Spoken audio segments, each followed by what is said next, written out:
اگلا سوال ہے، عوام میں یہ بات مشہور ہے کہ جس نے ایک دفعہ بھی کلمہ پڑھ لیا یا مرتے وقت پڑھ لیا تو سیدھا جنت میں جائے گا، کیا یہ درست ہے؟ تو اڈی عقل مندی ہے کہ انج ہوئے گا؟ یہ جو لوگ سوال لکھ کے بھیجتے ہیں وہ بھی ذرا اپنی عقل استعمال کریں نا، کہ کیا اتنی سستی جنت بک رہی ہے؟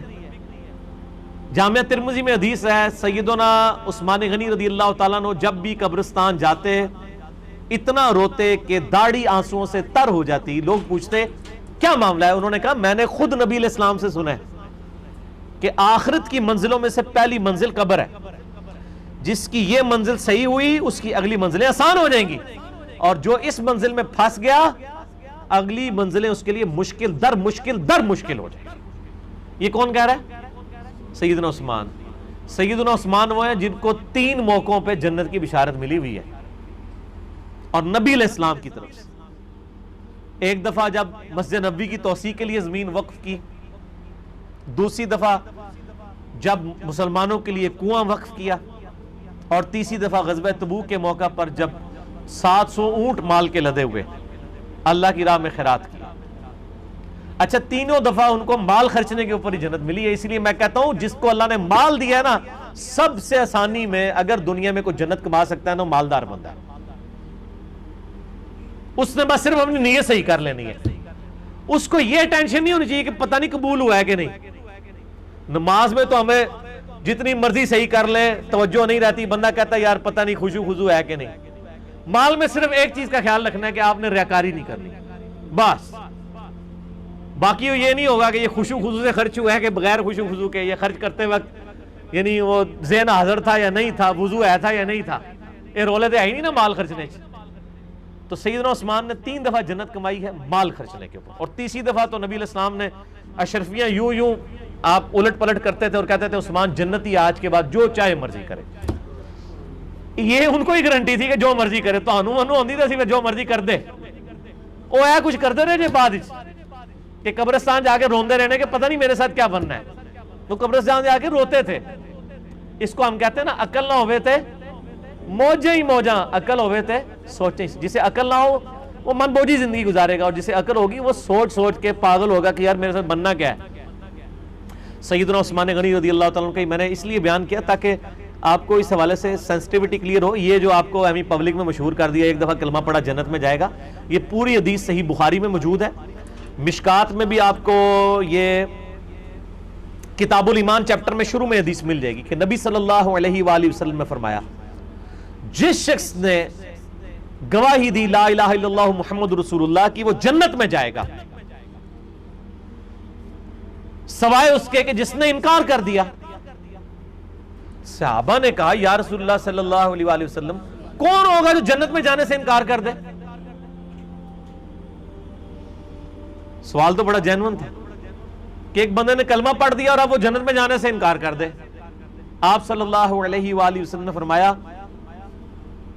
جس نے میرا حکم مانا وہ جنت میں جائے گا، اور جس نے میری نافرمانی کی اس نے جنت میں جانے سے انکار کر دیا۔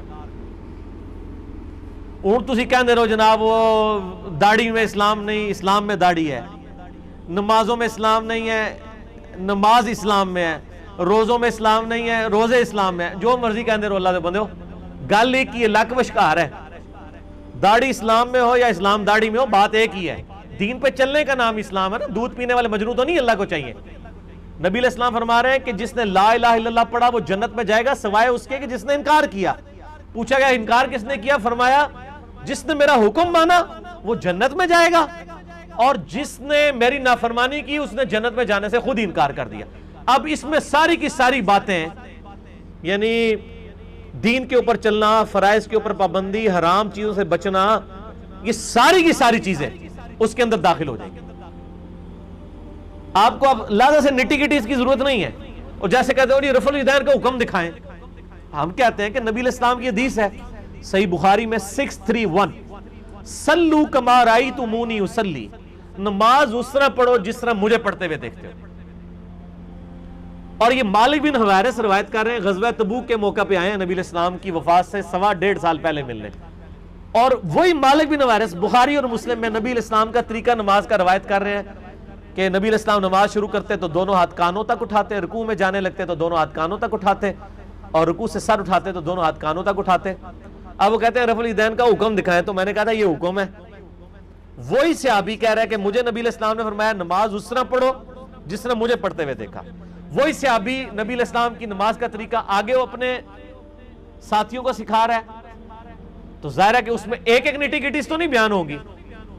پھر تو ہم کہتے ہیں کہ نبی صلی اللہ علیہ وآلہ وسلم سے آپ ذرا پہلے رفع الیدین کا حکم دکھائیں نا، وہ بھی کوئی نہیں جے کدھرے، وہ بھی عملی ٹرانسفر ہوا ہے کہ نبی علیہ السلام جب نماز شروع کرتے تو جب یہ آپ سے دوسرے تیسرے کا حکم مانے نا، آپ پہلے کا مانے، ان کو ساٹھا رہے چھٹو نا، پہلے اپنا ثابت کرو، تو کہیں گے نہیں وہ تو نبی علیہ السلام نے کیا تو یہ بھی کیا ہے نا یار، ٹھیک ہے، میٹھا میٹھا ہپ ہپ تے کوڑا کوڑا تھو تھو، تو یہ جنت اتنے سستے نہیں ملنی میرے بھائی۔ یہ آپ کی شعر و شاعری ہے کہ جو کچھ بھی ہے اے اللہ تیرے محبوب کی امت سے ہیں، یہ آپ کی شعر و شاعری آپ کرتے رہیں، جب انشاءاللہ موت آئے گی تو پھر پتہ چل جائے گا یہ شعر و شاعری ہے، اس کی کوئی اللہ کے حضور کوئی حیثیت نہیں ہے۔ اس واسطے جناب مرنے تو پہلے تیاری کر لو، ٹھیک ہو گیا جی، یہ چولا مارنی چھاڑ دو۔